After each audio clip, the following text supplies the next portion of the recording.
Welcome to the Deep Dive, your shortcut to being well-informed. We try to pack these with surprising facts, maybe a little humor, just to keep you hooked.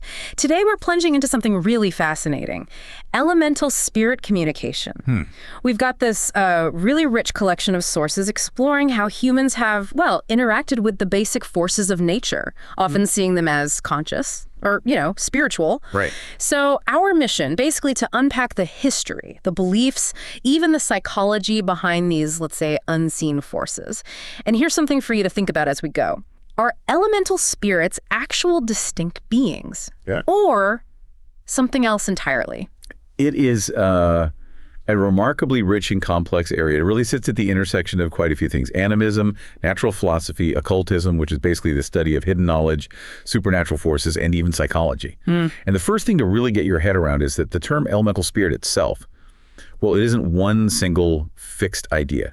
How people define it fundamentally changes how they even try to interact with it. That's a great point. So let's unpack that term elemental spirit, because like you said, it's not one thing. It's more like a spectrum. So on one end, you've got traditions like Hinduism, various forms of animism, and there, an elemental spirit isn't really seen as separate at all. It's more like this all-pervasive, universal essence, a kind of divine spark within everything. It suggests this indivisible unity between matter and spirit. Precisely. And from that viewpoint, communication isn't really about talking to something external like having a chat with someone. It's much more about attunement, recognizing and harmonizing with the spiritual consciousness that just permeates everything. It's an internal thing, almost meditative, recognizing that shared being. Okay.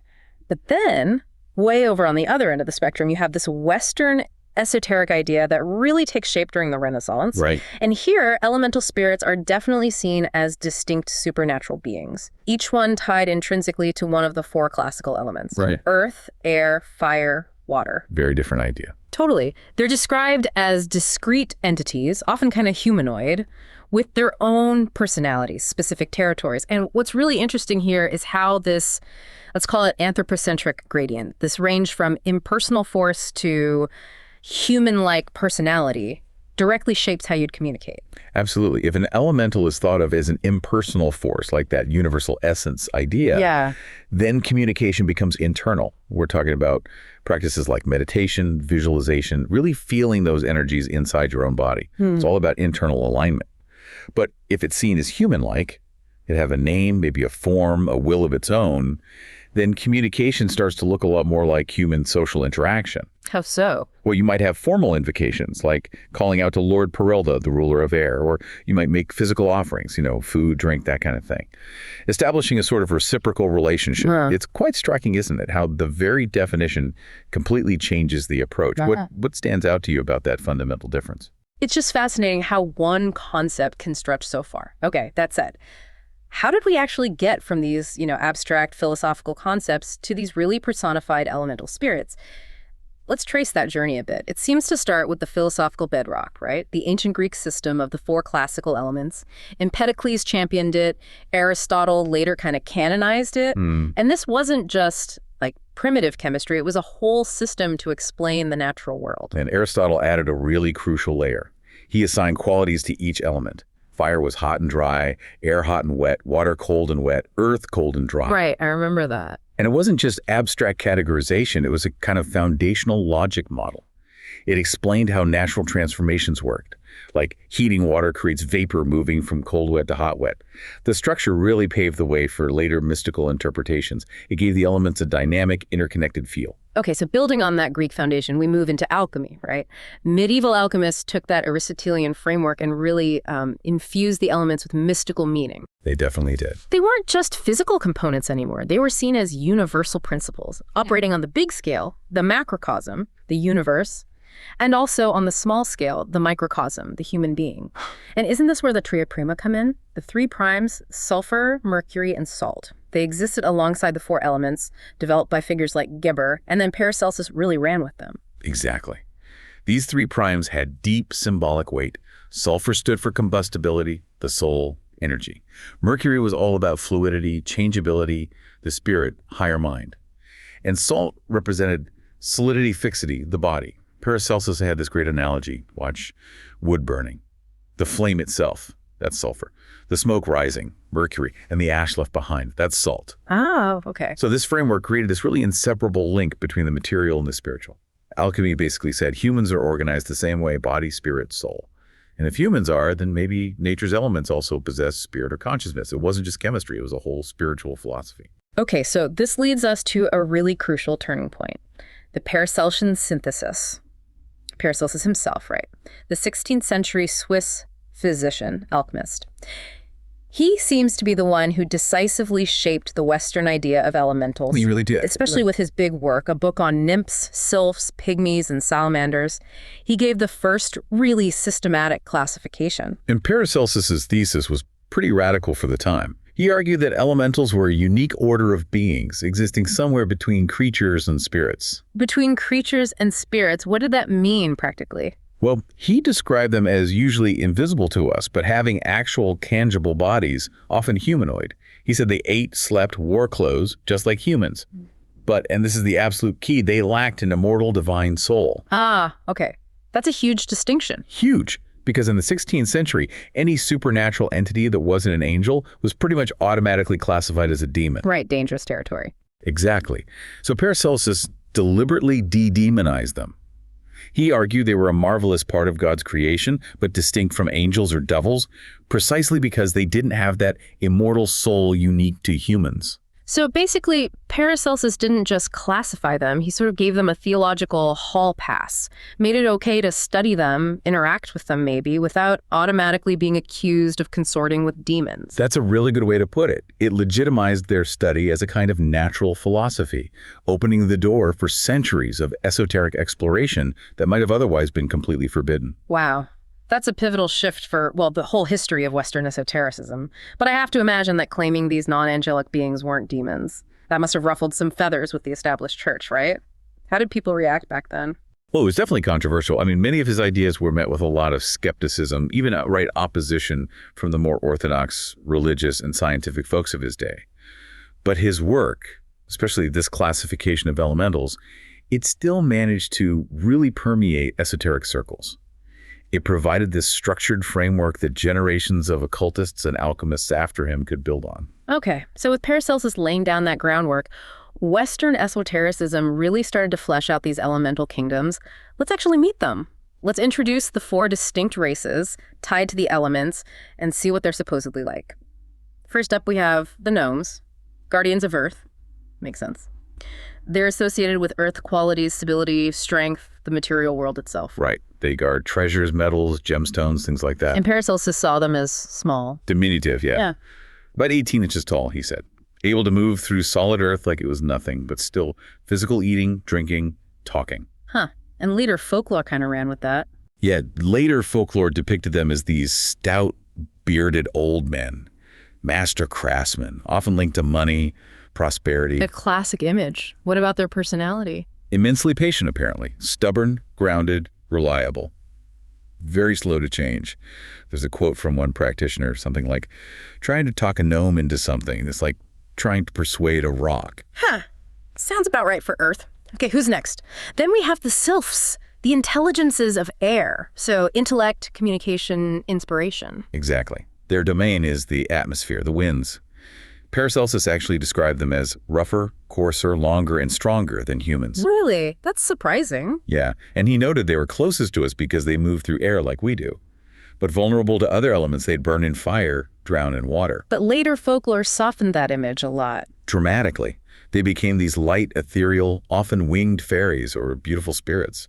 Temperament-wise, they're seen as highly intelligent, persuasive, masters of thought and speech. But there's always a but. But also flighty, unpredictable, maybe emotionally detached. They can inspire art or spread news, but they're also known for being mischievous. Okay. Air. Makes sense. Next up, fire. The salamanders. Agents of fire. Associated with transformation, energy, passion, often called the most powerful. Maybe dangerous. That's the reputation, yes. They embody will, courage, but also creation and destruction. Paracelsus described them as long, narrow, lean. And there's that old folklore about actual salamanders living in fire. Right, which probably came from them hibernating in logs that people then threw on the fire. Suddenly a salamander runs out. That makes sense. But in esoteric lore, they're pure fire. Pretty much. often seen as small, maybe lizard-like flames or just balls of light. Increment? Think explosive, quick, bright, courageous, passionate, enthusiastic. Sounds intense. Very. But also unstable, opinionated, maybe jealous, vengeful, quick to anger. Communication with them supposedly requires a lot of respect because they are so volatile. Got it. Handle with care. Okay, last one, water. And finally, the undines, souls of water, associated with the emotional realm, intuition, healing, the subconscious mind. Their domain is all water, embodying fluidity, adaptation. Paracelsus actually coined the name undina, from the Latin for wave. He described them as human-sized. And later traditions often made them exclusively female, right? Mermaids, naiads. Exactly. Known for incredible beauty, enchanting voices. And there's that defining myth. Soul myth. Yeah, that they're born without an immortal soul, but can gain one by marrying a human and having a child. But there's a catch. If the human is unfaithful. The undine dies, or has to return to the water, often taking vengeance. It's that tragic theme that famously inspired Hans Christian Andersen's The Little Mermaid. Wow. It really is remarkable how these figures seem to mirror both the physical side of their element and have such distinct personalities. How do you see these sort of temperaments reflected maybe in aspects of your own life or just the world around us? Well, you can certainly see the archetypes playing out, can't you? Yeah. The stubbornness of ingrained habits like the gnome, the flightiness of ideas like the sylph, the flash of anger or passion like the salamander, the depth of emotion like the undine. It maps quite neatly onto human experience. Yeah, it really does. Okay, so this Paracelsian framework, it wasn't static, right? It got absorbed and reinterpreted by later groups. Absolutely. It became foundational. Like the Rosicrucians, they emerged in the 17th century, weaving together things like Hermeticism, that ancient wisdom tradition, alchemy, Christian mysticism. How did they view elementals? For Rosicrucians, elementals were definitely a tangible reality, even if invisible. They believed initiates could perceive them directly, but only after intense spiritual purification. Their eyes, supposedly, had to be purged with the panacea, or the universal medicine, which suggests elementals exist on a different vibrational plane, perhaps. This view got really popularized by a 1670 book called Comte Gabalis. And notably, it picked up on that idea of marrying elementals to give them an immortal soul. But it added a twist. The human adept had to take a vow of chastity towards human partners to pursue this higher spiritual purpose. Whoa, so it went from just observing them to this really profound spiritual duty, almost a sacrifice? It definitely elevated the relationship. But the transformation didn't stop there. Theosophy came along in the late 19th century, founded by Helena Blavatsky. It blended Western occultism with Eastern philosophies. And how did Theosophy reimagine elementals? Radically. They were no longer these quasi-physical beings Paracelsus described. Instead, Theosophy saw them as living entities or centers of force, existing on subtle, non-physical planes, the astral and mental planes. Centers of force, so not really beings with bodies anymore. Not in the same way. In their natural state, Theosophy said they're formless and amoral. Their appearance, their actions are shaped directly by human thought and will. Wait, shaped by our thoughts? Exactly. Those familiar forms, fairies, gnomes, are seen as projections from the human mind onto these forces. And here's the really profound innovation, the direct link to human consciousness. Our thoughts and emotions actually create forms on the astral plane.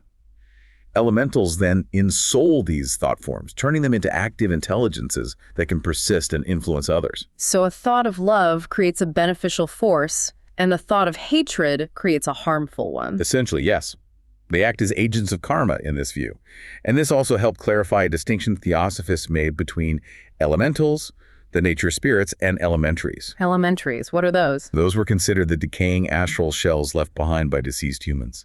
Sometimes elementals might animate these empty shells, leading to confusion with ghosts or spirits of the dead. Okay, this is a huge shift. It moves from what felt like, supernatural, natural history with Paracelsus to something more like psychic ecology. That's a great term for it. Our thoughts aren't just private things happening in our heads, they're creative acts. They directly shape and empower these astral forces. It sets up this dynamic, reciprocal ecosystem where our mental and emotional states influence these elemental realms, and maybe they influence us back. Precisely. It makes that theosophical injunction to maintain a clear conscience and a firm desire of benefiting humanity, not just a moral guideline, but a principle of profound ecological responsibility for the entire unseen psychic environment. Wow. Okay. So with all these different ways of understanding them, why do people actually try to communicate with elementals, and how do they do it? The purposes seem pretty varied, everything from personal growth to connecting with nature. One big reason seems to be seeking guidance and practical aid, like asking a land spirit what to plant in a garden, maybe, or calling on an air elemental for help with travel plans, or a water elemental for emotional comfort, treating them like knowledgeable partners. Makes sense. Another key purpose is personal and spiritual growth. This seems more inward-focused, aligning your own inner energies with those elemental archetypes for healing or development.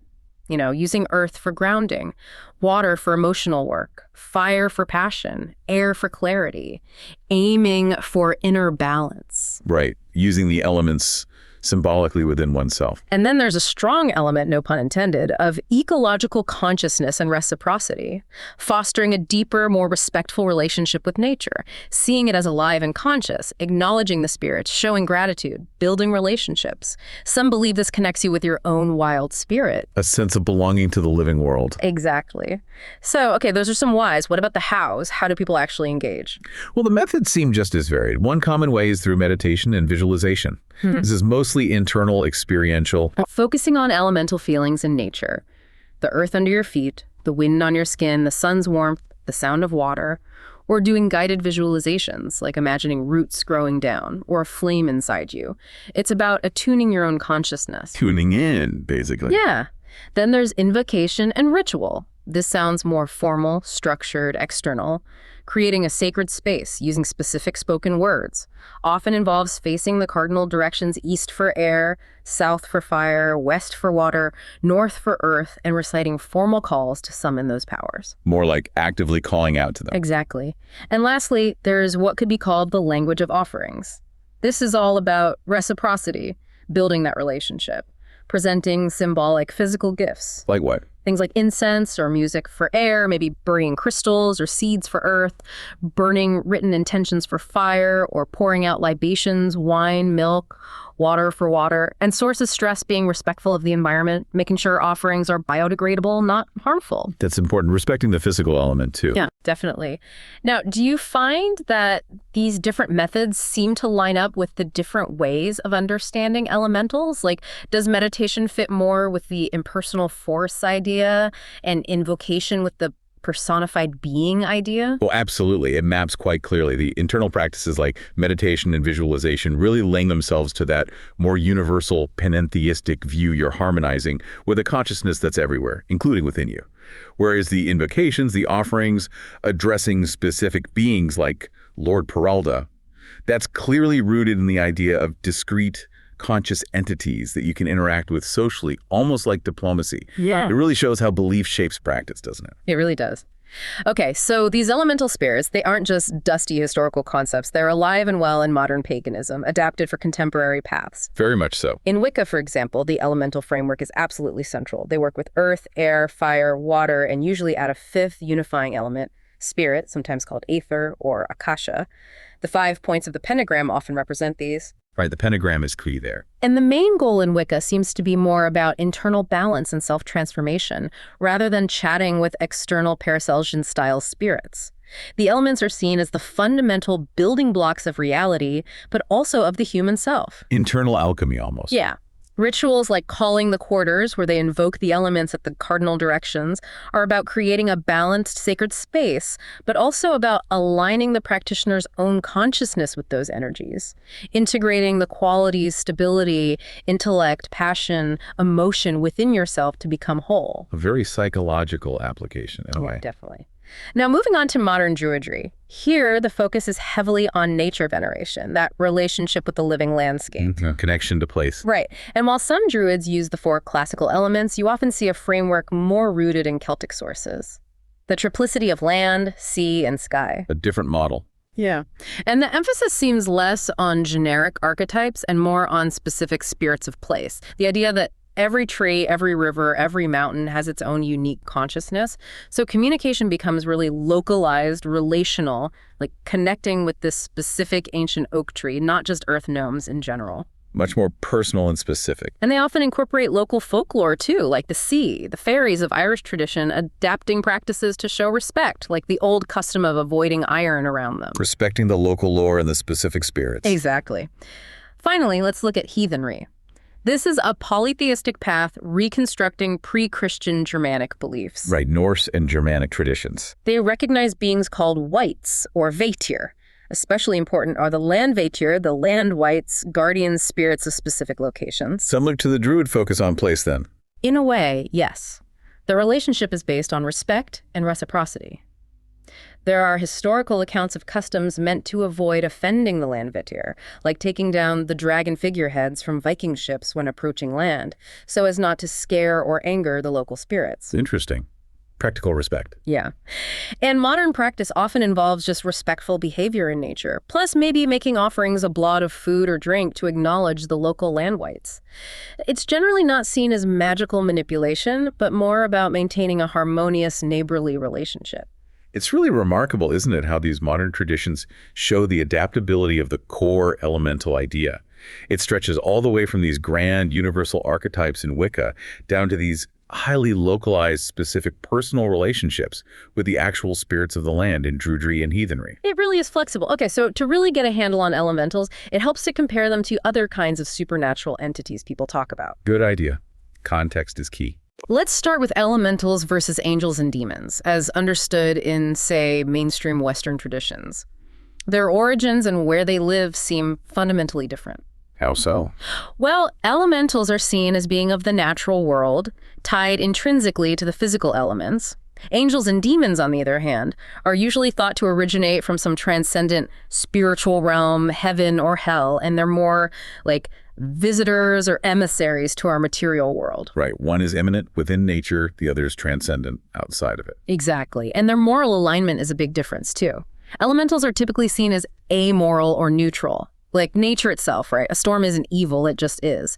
They might be helpful or harmful based on their nature or circumstances, not because they're making a conscious moral choice. Whereas angels and demons are usually defined by their morality. Right. Angels, benevolent servants of the divine. Demons, malevolent rebels against divine order. Pretty clear cut, usually. And finally, their relationship to us, to humanity. Elementals are primarily guardians of the natural world, concerned with the health and balance of their own domain, the earth, the water, etc. Angels are often seen as benevolent guardians of humanity, sometimes revealing divine truths.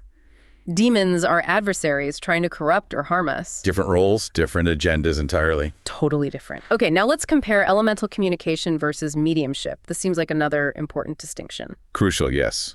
Lots of potential confusion here. The key difference seems to be the type of entity contacted. Elemental communication, as we've been discussing, focuses on non-human nature spirits, things that have never been human. Mediumship, by definition, is about contacting the spirits of the human dead. Correct. Different categories of beings. And that theosophical distinction you mentioned earlier between elementals and elementaries, those decaying astral shells of the dead, maybe animated by elementals, that really highlights how people could get confused, doesn't it? Absolutely. It points to the complexity of the unseen realms, as described in these traditions. The practitioner's intent also seems different.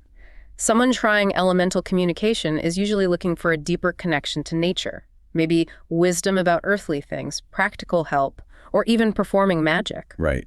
Nature-focused, often practical or magical. Whereas a medium is typically aiming to provide evidence that human personality survives death, often to bring comfort or messages to people who are grieving. A very different purpose, focused on human afterlife and relationships. You know, all this differentiation leads to a really powerful idea that you find in many esoteric systems, a kind of jurisdictional model of the spiritual world. Jurisdictional, like different spirits have different areas of responsibility. Exactly. Different types of spirits operate within specific domains, have authority over certain things. Yeah. Elementals might hold jurisdiction over natural phenomena, harvest, weather, the health of ecosystems.